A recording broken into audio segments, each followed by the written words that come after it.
Naquele momento, estávamos nos beijando e ele começou a tirar as minhas roupas. Eu disse para mim mesma: "O que você está fazendo?"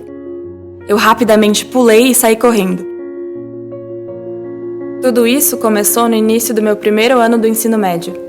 Lá estava eu correndo pelo corredor para minha próxima aula enquanto tentava tirar os meus livros da minha bolsa, quando esbarrei em alguém. Comecei a me desculpar e, ao olhar para cima para ver quem era, por um momento fiquei sem palavras. Desculpa, eu tava apenas... Meu olhar cruzou com o cara mais bonito que eu já tinha visto.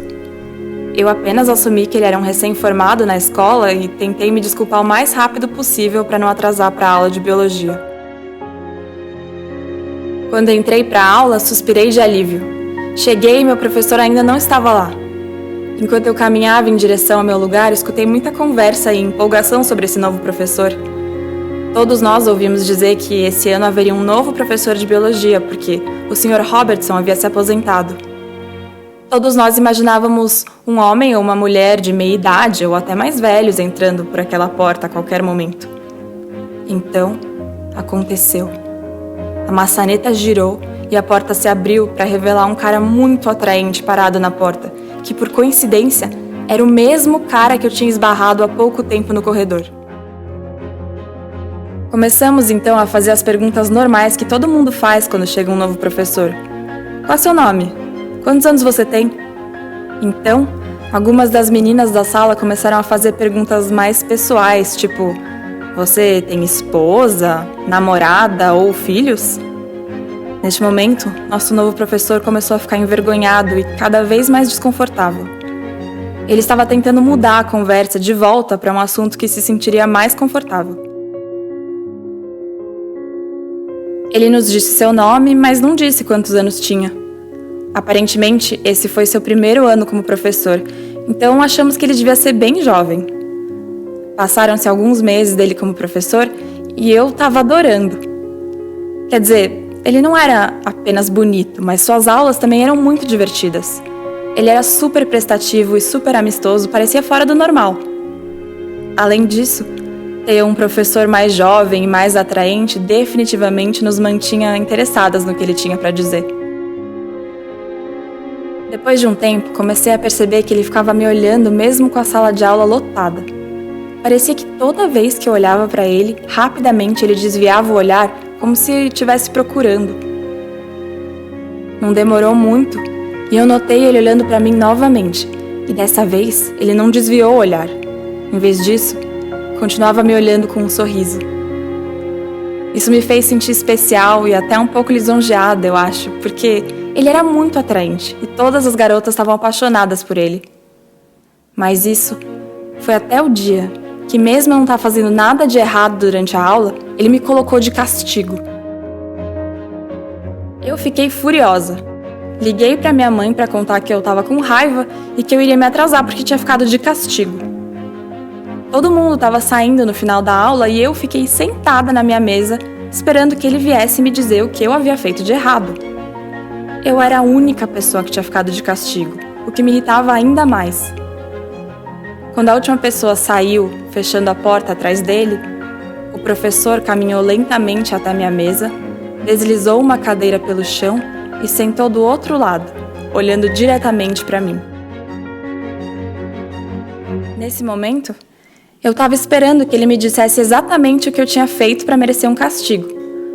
Mas em vez disso, ele começou a conversar, me perguntando coisas tipo: qual é a faculdade dos seus sonhos? E se você pudesse viajar para qualquer lugar do mundo, onde você iria? Ele era meu professor, então eu respondi. A conversa mudou rapidamente para assuntos de relacionamento. Sabe, eu tenho apenas 22 anos, ele disse antes de rir sozinho. 8 anos não é muita diferença de idade. Ele me disse que meninas da minha idade em outros países costumam se casar com homens com o dobro da idade dele. Eu ri, um pouco sem graça, e ignorei o comentário. Quando meu castigo finalmente terminou, tentei ligar para minha mãe para que ela me buscasse. O problema é que já era tarde e ela estava dormindo com meu irmãozinho. Eu não tinha outra escolha. se não pedir para o meu professor de biologia para me levar para casa. Foi tão estranho. Eu me senti muito desconfortável quando entramos no seu Toyota vermelho, velho e estragado que cheirava a colônia masculina. Eu disse a ele onde ficava a minha casa, mas ele disse que havia deixado algo no seu apartamento, então precisaríamos fazer uma parada. Eu nem liguei e concordei. Quando chegamos na casa dele, ele me convidou para entrar. Eu sei o que você está pensando. Como você pôde ser tão burra? Mas eu era ingênua e ele era meu professor. Eu pensei que ele iria me dar uma bebida ou algo assim enquanto ele resolvia o que precisava. De qualquer maneira, eu ainda não entendi o que ele tanto precisava fazer na casa dele. Mas antes que eu percebesse, estávamos sentados no sofá, um ao lado do outro. Ele começou a me dizer como eu era bonita e o quanto ele gostava da minha presença na aula dele. Tentei sorrir e mudar de assunto, mas do nada, ele se inclinou para frente e me beijou. Fiquei muito confusa, mas tudo aconteceu tão rápido que eu o beijei de volta. Enquanto estávamos nos beijando, ele começou a tirar as minhas roupas. Eu nunca tinha feito aquilo antes e as coisas estavam indo rápido demais. Disse para mim mesma: "O que você está fazendo?" Eu rapidamente pulei e saí correndo para fora para tomar um ar. Ele correu atrás de mim e começou a se desculpar. "Vamos lá, eu preciso te levar para casa", ele disse.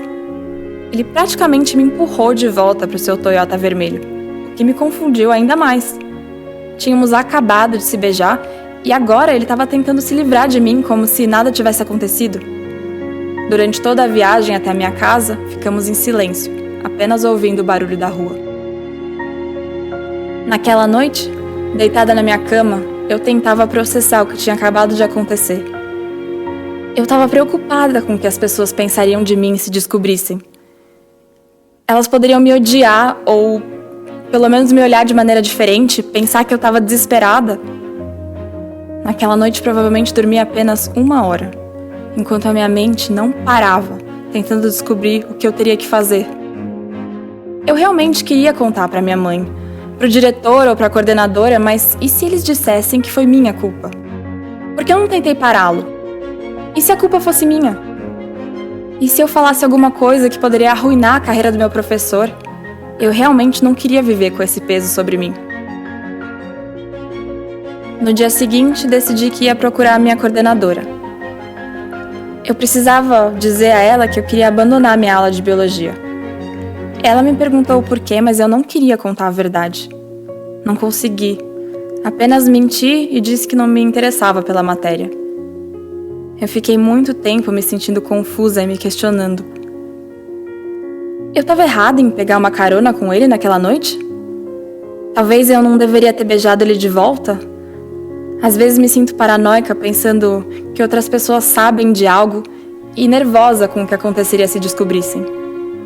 Eu ainda o vejo algumas vezes nos corredores, mas quando isso acontece, nós dois evitamos contato visual a todo custo. Eu sei que fiz a escolha certa naquela noite, não deixando as coisas irem mais longe. Eu mal posso imaginar como eu me sentiria horrível se algo a mais tivesse acontecido. Agora fico aborrecida e brava com o fato de um professor, uma pessoa em posição de confiança, me colocar nessa situação. E quanto mais eu reflito sobre isso, mais eu acho que devia ter contado para alguém imediatamente. Mas agora acho que as pessoas nem acreditariam em mim, diriam que eu estava fazendo isso só para chamar atenção. Se algum adulto, alguém que você não conhece, um professor ou até mesmo um membro da sua família, agir ou falar de maneira inadequada com você, fale com seus pais ou alguém em quem você possa confiar. Há sempre pessoas perto de você que vão te ouvir. Você nunca deve se sentir errada nessas situações. E você não precisa manter as coisas guardadas para si mesma.